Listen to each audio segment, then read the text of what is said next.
Hi hello ನಮಸ್ತೆ, welcome to Saksha media YouTube channel. So ಇದೀಗ ration ಕಾರ್ಡ್ಗೆ ಅರ್ಜಿಯನ್ನು ಸಲ್ಲಿಸುವಂತಹ ಒಂದು ಅವಕಾಶವೊಂದನ್ನು ಇದೀಗ ಸರ್ಕಾರ ನೀಡಿದೆ. ಬಟ್ ಇದೀಗ ತುಂಬ ಜನ ಅಂತ ಇರ್ಬೋದು ಇದು ಫೇಕು, ಹಾಗೆ ಹೀಗೆ ಅಲ್ಲ ಅಂತ. ಸೊ ಇದೀಗ 2025ನೇ ಈ ಒಂದು ಜನವರಿ ತಿಂಗಳಿನಲ್ಲೇ ಇದೀಗ ರೇಷನ್ ಕಾರ್ಡ್ಗೆ ಅರ್ಜಿಯನ್ನು ಸಲ್ಲಿಸಲಿಕ್ಕೆ 6 ದಿನಗಳ ಕಾಲ ಅವಕಾಶವನ್ನು ನೀಡಿದರು. ಆ್ಯಂಡ್ ಇದ್ರ ಬಗ್ಗೆ ಯಾರಿಗೂ ಕೂಡ ಗೊತ್ತಿಲ್ಲ ಆ್ಯಂಡ್ ಎಲ್ಲಿಯೂ ಕೂಡ ಇದ್ರ ಬಗ್ಗೆ ಇನ್ಫಾರ್ಮೇಷನ್ ಬಂದಿಲ್ಲ. 6 ದಿನಗಳ ಕಾಲ ಈ ಒಂದು ರೇಷನ್ ಕಾರ್ಡ್ಗೆ ಅರ್ಜಿಯನ್ನು ಸಲ್ಲಿಸುವಂತಹ ಒಂದು ಅವಕಾಶ ಬಂದ್ಬಿಟ್ಟು ಕರ್ನಾಟಕವನ್ನಲ್ಲಿ ನೀಡಿದ್ರು. ಬಟ್ ಕೆಲವೊಬ್ಬರು ಇಲ್ಲಿಗ ಅರ್ಜಿಯನ್ನು ಸಲ್ಲಿಸಿದ್ರೆ, ಇನ್ನು ಕೆಲವೊಬ್ಬರು ಯಾರೂ ಕೂಡ ಇದಕ್ಕೆ ಅರ್ಜಿಯನ್ನು ಸಲ್ಲಿಸಿಲ್ಲ. ಆ್ಯಂಡ್ ಅದೇ ಥರ ಇದೀಗ ಮತ್ತೆ ರೇಷನ್ ಕಾರ್ಡ್ಗೆ ಅರ್ಜಿಯನ್ನು ಸಲ್ಲಿಸುವಂತಹ ಒಂದು ಅವಕಾಶವನ್ನು ನೀಡಿದ್ದಾರೆ. ಸೊ ಯಾವ ರೀತಿ ನಾವು ಇದಕ್ಕೆ ಅರ್ಜಿಯನ್ನು ಸಲ್ಲಿಸೋದು, ಆನ್ಲೈನಲ್ಲಿ ಏನೇನು ಅಂತ ಕಂಪ್ಲೀಟ್ ಆಗಿರುವಂಥ ಒಂದು ಮಾಹಿತಿ ಈ ಒಂದು ವಿಡಿಯೋದಲ್ಲಿ ಸಿಗುತ್ತೆ. ಸೊ ವಿಡಿಯೋನ ಸ್ಕಿಪ್ ಮಾಡದಂತೆ ಪೂರ್ತಿಯಾಗಿ ನೋಡಿದರೆ ಮಾತ್ರ ಈ ಒಂದು ವಿಡಿಯೋ ಅರ್ಥ ಆಗುತ್ತೆ. ಸೊ ಸ್ಕಿಪ್ ಮಾಡದಂತೆ ವಿಡಿಯೋನ ಪೂರ್ತಿಯಾಗಿ ನೋಡಿರಿ. ಜೊತೆಗೆ ಈ ಒಂದು ವಿಡಿಯೋನ ನೀವು ಲೈಕ್ ಮಾಡಿರಿ, ಯಾಕಂತಂದರೆ ನಿಮ್ಮಿಂದ ಒಂದು ಲೈಕನ್ನು ಎಕ್ಸ್ಪೆಕ್ಟ್ ಮಾಡ್ತಾ ಇರೋದು. ಸೊ ಬನ್ನಿ ವಿಡಿಯೋನ ಶುರು ಮಾಡುವ. ಹೌದು, ಆಹಾರ ಇಲಾಖೆ ಬಂದ್ಬಿಟ್ಟು 6 ದಿನಗಳ ಕಾಲ ಈ ಒಂದು ರೇಷನ್ ಕಾರ್ಡ್ಗೆ ಅರ್ಜಿಯನ್ನು ಸಲ್ಲಿಸುವಂಥ ಒಂದು ಅವಕಾಶ ನೀಡಿದರು. ಕೆಲವೊಬ್ಬರು ಮಾತ್ರ ಈ ಒಂದು ರೇಷನ್ ಕಾರ್ಡ್ಗೆ ಅರ್ಜಿಯನ್ನು ಸಲ್ಲಿಸಿದರೆ, ಇನ್ನೂ ಕೂಡ ತುಂಬ ಜನ ಇದೀಗ ವೇಟ್ ಮಾಡ್ತಾ ಇದ್ದರೂ ಕೂಡ ಈ ಒಂದು ರೇಷನ್ ಕಾರ್ಡ್ಗೆ ಅರ್ಜಿಯನ್ನು ಸಲ್ಲಿಸಿಲ್ಲ. ಸೊ ಯಾವಾಗ ಈ ಒಂದು ರೇಷನ್ ಕಾರ್ಡ್ಗೆ ಅರ್ಜಿಯನ್ನು ಸಲ್ಲಿಸುವಂಥ ಒಂದು ಅವಕಾಶ ಸಿಗುತ್ತೆ, ಸೊ ನಾವು ಯಾವ ರೀತಿ ಅರ್ಜಿಯನ್ನು ಸಲ್ಲಿಸೋದು ಎಂಬುದನ್ನು ಇದೀಗ ನೋಡ್ತಾ ಹೋದರೆ, ಲಿಂಕನ್ನು ನಿಮಗೆ ಡಿಸ್ಕ್ರಿಪ್ಷನ್ಲಿ ಕೊಟ್ಟಿರ್ತೀನಿ. ಆ ಒಂದು ಆರ್ಟಿಕಲ್ನ ಲಿಂಕ್ ಮೇಲೆ ಕ್ಲಿಕ್ಕನ್ನು ಮಾಡ್ಕೊಳ್ಬೇಕು. ಕ್ಲಿಕ್ಕನ್ನು ಮಾಡಿದ ನಂತರ ಜಸ್ಟ್ ಕೆಳಗಡೆ ನೀವು ಸ್ಕ್ರೋಲ್ ಮಾಡ್ತಾ ಬನ್ನಿ. ಅಲ್ಲಿ ನಿಮಗೆ ಅಪ್ಲೈ ನೋ ಅಂತ ಒಂದು ಆಪ್ಷನ್ ಇದೆ, ಅದರ ಮೇಲೆ ನೀವು ಕ್ಲಿಕ್ಕನ್ನು ಮಾಡ್ಕೊಳ್ಬೇಕು. ಕ್ಲಿಕ್ಕನ್ನು ಮಾಡ್ಕೊಂಡಿದ್ದ ನಂತರ ಪೇಜು ಬಂದುಬಿಟ್ಟು ನಿಮಗೆ ಈ ರೀತಿ ಡಿಸ್ಪ್ಲೇ ಆಗುತ್ತೆ. ಸೊ ನೋಡ್ತಾ ಇರ್ಬೋದು, ಈ ಸೇವೆಗಳು ಅಂತ ಒಂದು ಆಪ್ಷನ್ ಇದೆ, ಅದರ ಮೇಲೆ ನೀವು ಕ್ಲಿಕ್ಕನ್ನು ಮಾಡ್ಕೊಳ್ಬೇಕು.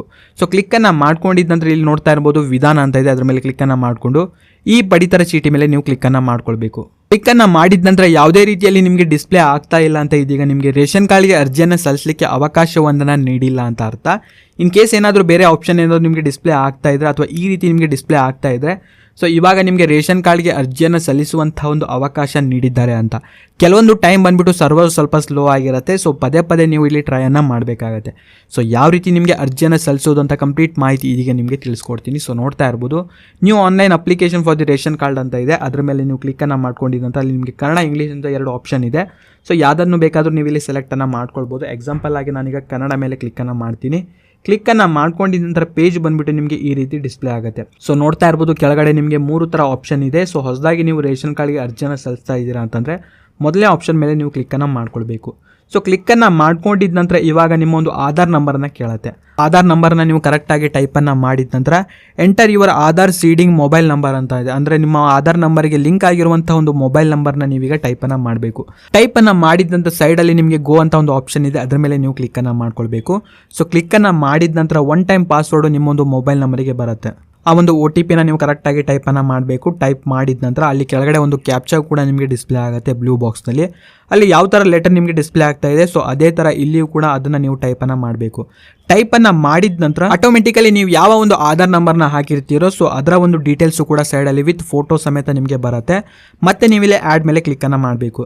ಆ್ಯಡ್ ಮೇಲೆ ಕ್ಲಿಕ್ಕನ್ನು ಮಾಡಿದ ನಂತರ ಅಲ್ಲಿ ನಿಮಗೆ ನೋಡ್ತಾ ಇರ್ಬೋದು, entered Aadhaar number you are already seeding in another member ಅಂತ ಇದೆ, ಅಂದರೆ ಬೇರೆ ರೇಷನ್ ಕಾರ್ಡ್ನಲ್ಲಿ ನಿಮ್ಮ ಒಂದು ಹೆಸರು ಇತ್ತು ಅಂತಂದರೆ ಅದನ್ನು ಇವಾಗ ನೀವು ಡಿಲೀಟನ್ನು ಮಾಡಬೇಕಾಗತ್ತೆ. ಅಲ್ಲಿ ನಿಮಗೆ ಎಸ್ ಅಂತ ಒಂದು ಆಪ್ಷನ್ ಇದೆ, ಅದರ ಮೇಲೆ ಕ್ಲಿಕ್ಕನ್ನು ಮಾಡಬೇಕು. ಸೊ ಕ್ಲಿಕ್ಕನ್ನು ಮಾಡಿದ ನಂತರ ಆ್ಯಡ್ ಫ್ಯಾಮಿಲಿ ಮೆಂಬರ್ ಅಂತ ಇದೆ.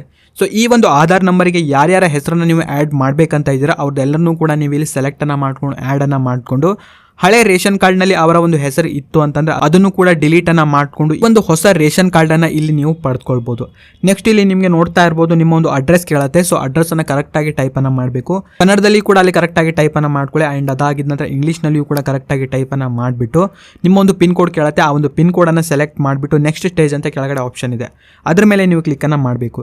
ಸೊ ಕ್ಲಿಕ್ಕನ್ನು ಮಾಡಿದ ನಂತರ ನಿಮ್ಮ ಒಂದು ಅಡ್ರೆಸ್ ಬಂದುಬಿಟ್ಟು ಅರ್ಬನ್ ಅಥವಾ ರೂರಲ್ ಅದನ್ನು ನೀವು ಸೆಲೆಕ್ಟನ್ನು ಮಾಡಬೇಕು. ಸೆಲೆಕ್ಟನ್ನು ಮಾಡಿದ ನಂತರ ನಿಮ್ಮ ಒಂದು ಅಡ್ರೆಸ್ ನಿಯರ್ ಇರುವಂತಹ ಒಂದು ರೇಷನ್ ಅಂಗಡಿಯ ಒಂದು ಹೆಸರು ಕೂಡ ನಿಮಗೆ ಡಿಸ್ಪ್ಲೇ ಆಗುತ್ತೆ. ತುಂಬಾ ನಿಯರ್ ಯಾವುದಿರುತ್ತೆ ಅದನ್ನು ನೀವು ಸೆಲೆಕ್ಟನ್ನು ಮಾಡ್ಕೊಳ್ಳಿ.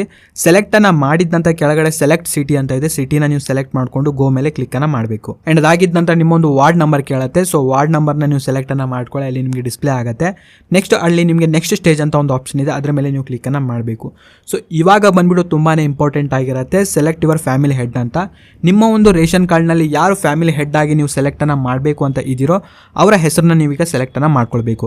ಅಲ್ಲಿ ನಿಮಗೆ ಸೆಲೆಕ್ಟ್ ಫ್ಯಾಮಿಲಿ ಹೆಡ್ ಅಂತ ಇದೆ, ಅದರ ಮೇಲೆ ಕ್ಲಿಕ್ಕನ್ನು ಮಾಡಿದ ನಂತರ ಯಾರನ್ನೆಲ್ಲ ನೀವು ಈ ಒಂದು ರೇಷನ್ ಕಾರ್ಡ್ಗೆ ಆ್ಯಡನ್ನು ಮಾಡಿದ್ರೋ ಸೊ ಅವ್ರದ್ದೆಲ್ಲರದ್ದು ಕೂಡ ಹೆಸರು ನಿಮಗೆ ಇಲ್ಲಿ ಡಿಸ್ಪ್ಲೇ ಆಗುತ್ತೆ. ಎಕ್ಸಾಂಪಲ್ ಆಗಿ ಹೊಸ ರೇಷನ್ ಕಾರ್ಡನ್ನು ನೀವೀಗ ಮಾಡ್ತಾ ಇದ್ದೀರಾ, ಅಲ್ಲಿ ಬಂದುಬಿಟ್ಟು ನಿಮ್ಮ ಹೆಸರು, ನಿಮ್ಮ ವೈಫ್ ಹೆಸರು ಹಾಗೂ ನಿಮ್ಮ ಮಕ್ಕಳ ಹೆಸರನ್ನ ಹಾಕಿಬಿಟ್ಟು ಫ್ಯಾಮಿಲಿ ಹೆಡ್ ಆಗಿ ನಿಮ್ಮ ಹೆಸರನ್ನ ತೊಗೊಳ್ಬಾರ್ದು, ಬದಲಾಗಿ ನಿಮ್ಮ ವೈಫ್ ಹೆಸರನ್ನ ತೊಗೊಳ್ಬೇಕಾಗತ್ತೆ. ಆ್ಯಂಡ್ ಅದೇ ಥರ ನಿಮ್ಮ ತಂದೆ ತಾಯಿ ಹಾಗೂ ನಿಮ್ಮ ಹೆಸರನ್ನ ತೆಗೆದುಕೊಂಡು ಹೊಸ ರೇಷನ್ ಕಾರ್ಡನ್ನು ಇಲ್ಲಿ ಮಾಡ್ತಾ ಇದ್ದೀರಾ ಅಂತಂದರೆ ನಿಮ್ಮ ತಂದೆ ಹೆಸರನ್ನ ಇಲ್ಲಿ ಹೆಡ್ ಆಗಿ ತೊಗೊಳ್ಬಾರ್ದು, ಬದಲಾಗಿ ನಿಮ್ಮ ತಾಯಿ ಹೆಸರನ್ನ ಹೆಡ್ ಆಗಿ ತೊಗೊಳ್ಬೇಕಾಗತ್ತೆ. ಹೆಡ್ ಆಗಿ ತೊಗೊಂಡ ನಂತರ ಅಲ್ಲಿ ಸೇವ್ ಮೇಲೆ ಕ್ಲಿಕ್ಕನ್ನು ಮಾಡಬೇಕು. ಸೊ ಕ್ಲಿಕ್ಕನ್ನು ಮಾಡಿದ ನಂತರ ನಿಮ್ಮ ಒಂದು ಫ್ಯಾಮಿಲಿ ಮೆಂಬರ್ಗಳ ರಿಲೇಷನ್ಶಿಪ್ ಅನ್ನು ಕೂಡ ಅಲ್ಲಿ ಸೆಲೆಕ್ಟ್ ಅನ್ನು ಮಾಡ್ಕೊಳ್ಬೇಕು. ಸೊ ನೆಕ್ಸ್ಟ್ ಬಂದ್ಬಿಟ್ಟು ಕೆಳಗಡೆ ಒಂದು ಆಪ್ಷನ್ ಕೂಡ ಇಲ್ಲಿ ನಿಮಗೆ ಡಿಸ್ಪ್ಲೇ ಆಗ್ತಾ ಇರುತ್ತೆ. Are you willing to draw ration ಅಂತ ಇದೆ, ಅದನ್ನು ನೀವು ಎಸ್ ಮೇಲೆ ಸೆಲೆಕ್ಟ್ ಅನ್ನು ಮಾಡ್ಕೊಳ್ಬೇಕು. ಅದಾಗಿದ ನಂತರ ವಾಟರ್ ಮಾರ್ಕ್ನ ರೀತಿಯಲ್ಲಿ ಆಲ್ರೆಡಿ ಇಲ್ಲಿ ಎಸ್ ಅಂತ ಸೆಲೆಕ್ಟ್ ಆಗಿರುತ್ತೆ. ಅಂದರೆ ನೀವು ಈಗ ಹೊಸ ರೇಷನ್ ಕಾರ್ಡನ್ನು ಮಾಡಿಸ್ಕೊಳ್ತಾ ಇದ್ದೀರಾ ಅಂತಂದರೆ 70 ರೂಪೀಸು ಚಾರ್ಜ್ ಆಗುತ್ತೆ. ಸೊ ಅದನ್ನು ನೀವು ಸೆಲೆಕ್ಟನ್ನು ಮಾಡ್ಕೊಂಡ್ರೆ ಆಲ್ರೆಡಿ ಸೆಲೆಕ್ಟ್ ಆಗಿರುತ್ತೆ, ಜಸ್ಟ್ ನೀವು ಗೋ ಮೇಲೆ ಕ್ಲಿಕ್ಕನ್ನು ಮಾಡಬೇಕಾಗುತ್ತೆ.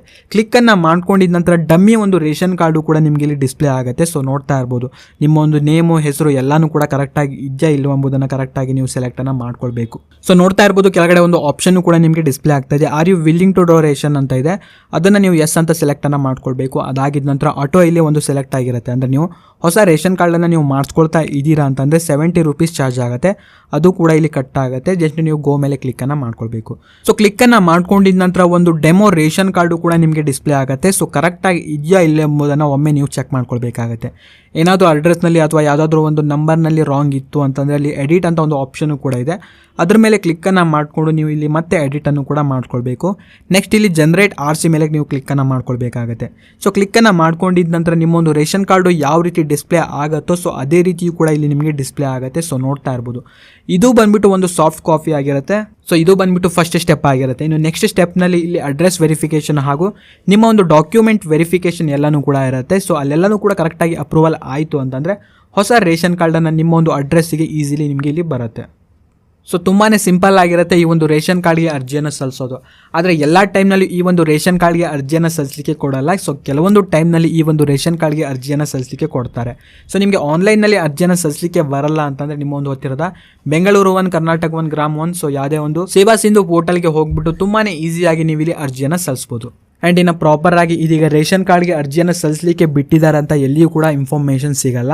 ಸೊ ನಮ್ಮ ಒಂದು ಟೆಲಿಗ್ರಾಮ್ ಚಾನಲ್ಗೆ ಜಾಯ್ನ್ ಆಗಿರಿ. ಸೊ ಅಲ್ಲಿ ನಿಮಗೆ ಇನ್ಫಾರ್ಮೇಷನ್ ಸಿಗುತ್ತೆ. ಆ್ಯಂಡ್ ಅದೇ ಥರ ವೆಬ್ಸೈಟಿಗೂ ಕೂಡ ನೀವು ಜಾಯ್ನ್ ಆಗಿರಿ, ಅಲ್ಲಿಯೂ ಕೂಡ ಕನೆಕ್ಟ್ ಆಗಿರಿ. ಸೊ ಅಲ್ಲಿಯೂ ಕೂಡ ಯಾವುದಾದ್ರೂ ಆನ್ಲೈನ್ ಪೋರ್ಟಲ್ನಲ್ಲಿ ಇದೀಗ ರೇಷನ್ ಕಾರ್ಡ್ಗೆ ಅರ್ಜಿಯನ್ನು ಸಲ್ಲಿಸಲಿಕ್ಕೆ ಅವಕಾಶ ನೀಡಿದ್ದಾರೆ ಅಂತ ಇನ್ಫಾರ್ಮೇಷನ್ ಬಂದ ನಂತರ ಸೊ ಅಲ್ಲಿಯೂ ಕೂಡ ನಿಮಗೆ ಅಪ್ಡೇಟನ್ನು ಮಾಡಿ ತಿಳಿಸ್ಕೊಡ್ತೀನಿ.